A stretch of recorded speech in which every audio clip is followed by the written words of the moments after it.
Hello, আজকের ভিডিওতে আমি দেখাবো কিভাবে টেক কোশ্চেন করতে হয়। টেক কোশ্চেন করতে গেলে আমাদের সেন্টেন্সে দেখতে হবে অক্সিলারি ভার্ব আছে কিনা। Auxiliary verb am, is, are, was, were, have, has, had, shall, will এগুলো যদি থাকে এগুলোকে আমাদের শুরুতেই দিতে হবে। যদি সেন্টেন্সে নট না থাকে এবং কোনো ধরনের নেগেটিভ ওয়ার্ড না থাকে তাহলে আমাদের নট দিতে হবে সাথে এবং সাবজেক্টটাকে দিতে হবে। যেমন আই এম হ্যাপি, এটা হবে এম নটের সংক্ষেপে এইন্ট লেখা যায়, এইন্ট আই। দ্বিতীয় এক্সাম্পলে আছে বার্ডস ক্যান ফ্লাই, এখানে অক্সিলারি ভার্ব নেই কিন্তু মডেল ভার্ব আছে। যদি অক্সিলারি ভার্ব না থেকে modal verb can, could, would, might, should, ought to এগুলো থাকে তাহলে এগুলোকেই আমাদের শুরুতে আনতে হবে এবং নট দিতে হবে। যেমন বার্ডস ক্যান ফ্লাই, তো ক্যান্ট, এখানে বার্ডস থাকলে দে দিতে হবে। যদি একের অধিক কিছু বোঝায় তাহলে আমাদের দে দিতে হবে, প্রোনাউন ইউজ করতে হবে। বার্ডসের প্রোনাউন হয়েছে দে।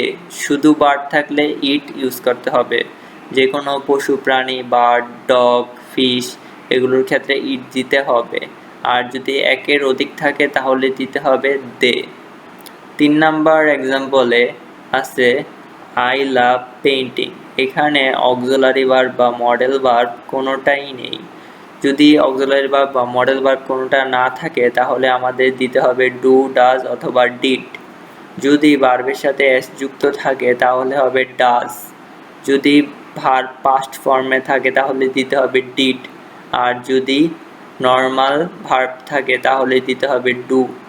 এই সেন্টেন্সে কোনো নট নাই যার কারণে আই লাভ পেইন্টিং এখানে হবে ডোন্ট আই। যদি সাবজেক্ট আই, হি, শি, দে এগুলো থাকে তাহলে এগুলোই হবে, এগুলোর কোনো চেঞ্জ হবে না। 4 নাম্বার এক্সাম্পলে আছে শি রিডস বুক রেগুলারলি, এক্ষেত্রে ভার্বের সাথে এস যুক্ত আছে সেজন্য ডাজেন্ট ইউজ করতে হবে আর সাবজেক্ট শি থাকবে।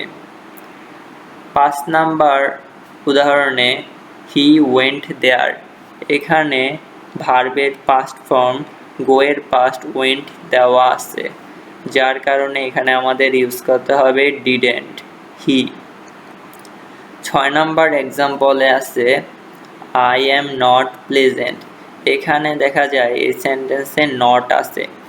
নট থাকার কারণে এখন আর নট হবে না অ্যান্সারে। তো I am not pleasant, am not হয়ে যাবে এম, শুধু এম আর সাবজেক্ট আই। তারপর আমাদের দেখতে হবে নেগেটিভ ওয়ার্ড যেগুলো আছে এগুলো মুখস্থ রাখতে হবে। নেগেটিভ ওয়ার্ডের মধ্যে হার্ডলি, সেলডম এই দুইটা থাকবেই, যে কোনো পরীক্ষায় এই দুটার একটা থাকবেই নিয়ম।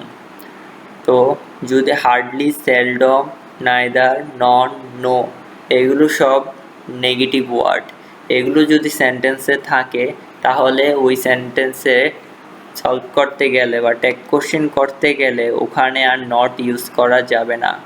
যেমন এখানে আছে হি হার্ডলি কাম হেয়ার, এই সেন্টেন্সে হার্ডলি থাকার কারণে এখানে আর নট হবে না। তো আমাদের ভার্ব দেখতে হবে আছে কাম, তো কাম প্রেজেন্ট এস যুক্ত নাই, এস যুক্ত থাকলে ডাজ হইতো আর এস যুক্ত না থাকার কারণে ডু। আর এখানে সাবজেক্ট হি আছে, হি হবে। 8 নাম্বার এক্সাম্পলে আছে এভরিবডি লাইকস হার, এটা সবচেয়ে ইম্পর্টেন্ট একটা রুলস।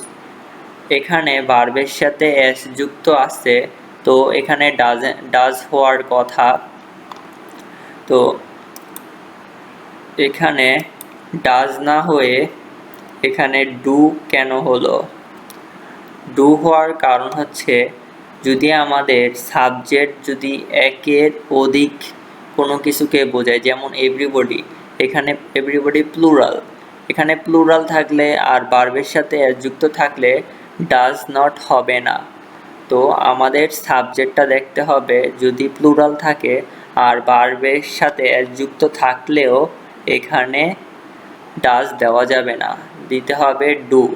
আর এই সেন্টেন্সে নট নাই, যার কারণে ডোন্ট আর এভরিবডির প্রোনাউন দে। 9 নম্বরে আছে Bangladesh is a beautiful country.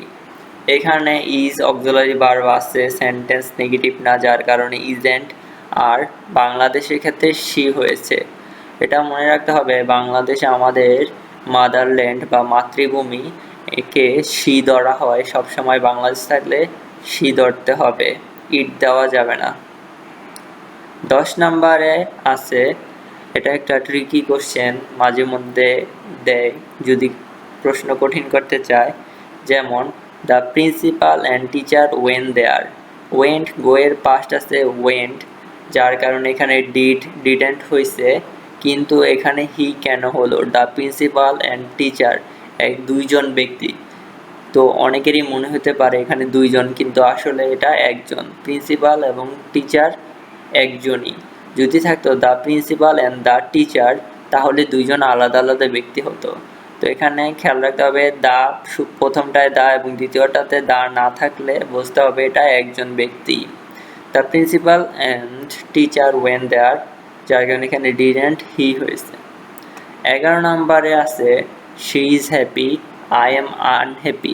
এখন এখানে দুইটা সেন্টেন্স, কোনটা টেক কোশ্চেন করতে হবে? তো এরকম সেন্টেন্স থাকবে সবসময়, যেখানে কমা দিয়ে দুইটা সেন্টেন্স থাকবে। তো আমাদের দেখতে হবে যে গ্যাপ কোন সেন্টেন্সটার ভিতরে আছে। যদি গ্যাপ দ্বিতীয় সেন্টেন্সটাতে থাকে, তাহলে আমাদের দ্বিতীয় সেন্টেন্সটা ধরে করতে হবে। আর গ্যাপ যদি প্রথম সেন্টেন্সটাতে থাকে, তাহলে প্রথমটা ধরতে হবে। দ্বিতীয় সেন্টেন্সে আছে আই এম আনহ্যাপি, যার কারণে এন্ড আই। এগুলি হচ্ছে টেক কোশ্চেনের নিয়ম, এর বাইরে আসার কথা না। এগুলো প্র্যাকটিস করলেই হয়ে যাবে। যদি আমার ভিডিও ভালো লাগে, অবশ্যই লাইক এবং সাবস্ক্রাইব করে দেবেন। বাই, ভালো থাকবেন।